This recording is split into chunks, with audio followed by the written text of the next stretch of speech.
அதில் கை தேர்ந்திருக்கா. அதுவும் இல்லாத இருக்கிறவன் தான் மிருகமாக போகிறான். ஆக கல்வி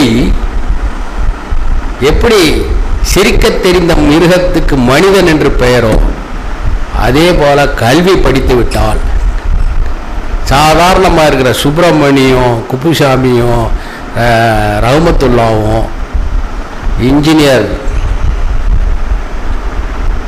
சாதாரணமாக இருக்கிற ராமசாமி வக்கீல்னு தான் கூப்பிடுவாங்க. அப்புறம் இன்ஜினியர் போகிறாருன்னு தான் சொல்லுவாங்க. அவங்கள பேரை சொல்லி சொல்ல மாட்டாங்க அந்த பக்கத்தில் இருக்கிறவங்க. நேற்று வரைக்கும் ராமசாமி போகிறான்னு சொல்லுவாங்க, இன்றைக்கி பார்த்தா இன்ஜினியர் போகிறாருப்பாங்க.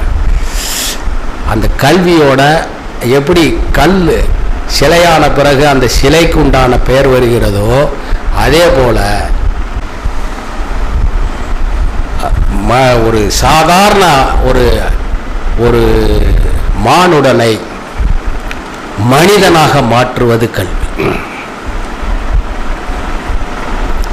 ஒருத்தர் சொல்லுவான், ஒருத்தனுக்கு நீ ஒரு வேளை சாப்பாடு போடுறதுக்கு பதிலாக அவனுக்கு ஆனான்னு எழுத கற்றுக் கொடுத்தீங்கன்னா அவன் 10 பேருக்கு சொல்லி கொடுப்பான். சாப்பிட்டாக்கா அவன் பாட்டி சாப்பிட்டு அதை வீணாக போயிடும். இதை கற்றுக் கொடுத்தீங்கன்னா ஒரு வேலை செய்ய கற்றுக் கொடுங்க. நீங்கள் இன்ஜினியர் இதை செதுக்கிறதுக்கு நீங்கள் அவனுக்கு கற்றுக் கொடுத்தீங்கன்னா அவன் அதை வச்சு பொழைச்சிக்குவான். சாப்பாடு போடுறத விட நீங்கள் கற்றுக் கொடுப்பது ஒரு பெரிய விஷயம். அதுதான் கல்வியின் சிறப்பு.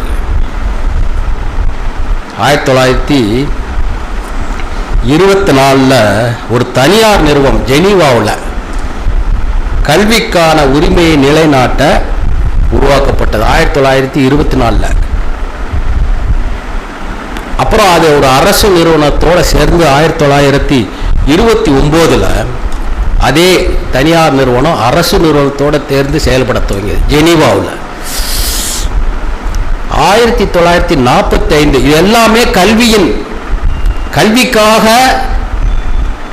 பாடுபட்ட நிறுவனங்கள். 1945 ஐநா சபை யுனெஸ்கோல கல்வியை படிப்பதில் ஏன்னா எல்லாரும் பெரிய பெரிய ஆட்கள்லாம் என்ன நினைச்சாங்க, என்ன சமுதாயம், மனித உரிமை, United Declaration of Human Rights அப்படின்னு ஒரு அமைப்பை செயல் வடிவத்தில் கொண்டு வந்தாங்க. அதன்படி ஒவ்வொரு தனி மனிதனுக்கும் கல்வி கற்கும் உரிமையை நிலைநாட்ட ஒரு தீர்மானம் கொண்டு வந்தாங்க. ஒவ்வொரு மனுஷனும் கற்கணும், யாருமே கல்வி இல்லாமல் இருக்கக்கூடாது அப்படிங்கிற ஒரு தீர்மானம் கொண்டு வந்தாங்க.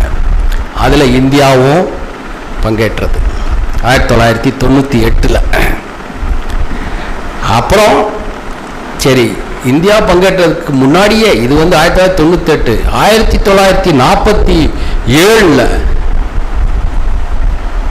நம்ம கல்வி நமக்கு அரசியல் சாசன சட்டம், அது ஒரு பெரிய சப்ஜெக்ட். அதில் நான் உங்களுக்கு ரொம்ப அதிகமாக போக விரும்பலை.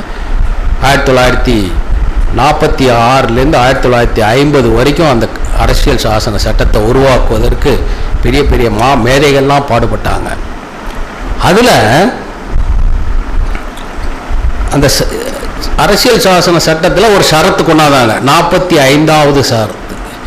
எப்போ 1947 சுதந்திரம் அடைந்த அந்த நிலையில் என்ன சொல்லுச்சுன்னா, 10 வருட காலத்திற்கு